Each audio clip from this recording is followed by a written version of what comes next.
taariikhdu tahay afartii bishii toddobaad 2012 waxaanu qabqabanay bajaajyadii magaaladan oo maanta soo baro iyo buuq ka kiciyay magaalada shaqada la joojiyay kuwaasoo barkood aanay lahayn liisamo barkoodna aanay cashuurayn dowladda hoosaan lagu xirayn madaxda gobolkaana u taallaa wixii tallaabo laga qaadayo intaa waxaan raacinayaa sharcigu ma ogola bajaaj bilaa lambar inay suuqa marto ama aan cashuurayn isla markaa sharcigu ma ogola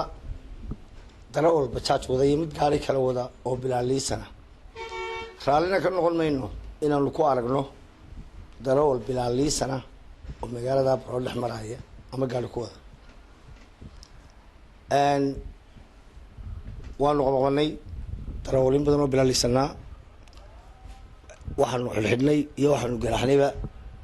bishaa iminka dhamaatay dakhliga ciidanka nabadgelyada waddooyinku xereeyaan ee ay ku xereeyaan darawalinta faraha badan iyo xadgudubka waddooyinka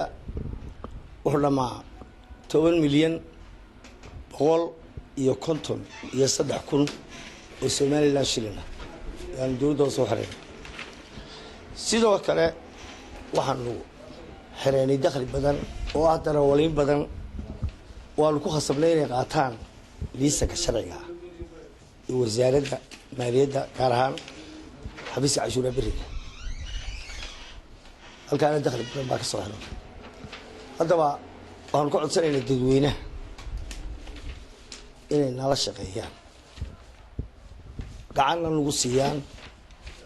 qabqabashada aanu qabqabanayno gaadiidka sharci darrada ku maraya magaalada iyo darawalka bilaa liisanka ah darawalinta waxaanu ka codsanaynaa inay sharciga u hoggaansamaan intaas ayaan anigu maanta kaga baxayaa waxaanu ku wareejin doonaa xogeeyada dowladda hoose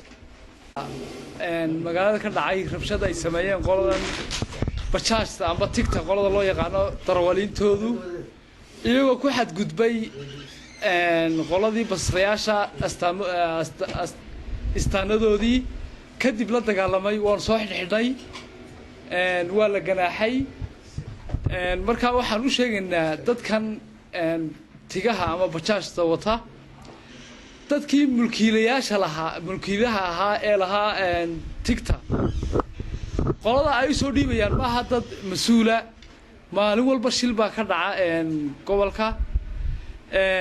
maalin dhaweeda ugu dambeysay maalintii imtixaanaadka la gelayay dugsiyada sare arday fara badan bay laayeen iyagoo xawli aada ku socda markaa waxaan baaq u diraynaa dadka tigaha leh inay u soo dhiibtaan marka hore dad mas-uula oo ay laamiga markay marayaanna aada yar socdaan waayo shilalkoodii baa batay dad badan bay waxyeeleeyeen iyagiibaa naftoodii halligay markaa khatartooda halkaa aada bay u badan tahay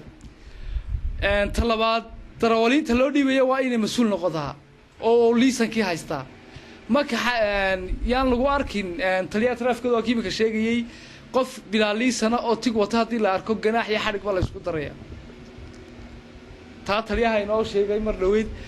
anna waxaan kusii adkeynayaa dadkan tigaha ku baac mushtareynaya amba dee dadka ku maxaafsanaya waa inay dad mas-uula usoo dhiibtaan dee dadkay u dhiibanayaan darawallada tigtade sababtoo ah 90% waxaa wada inamo yaroo dhallinyaraa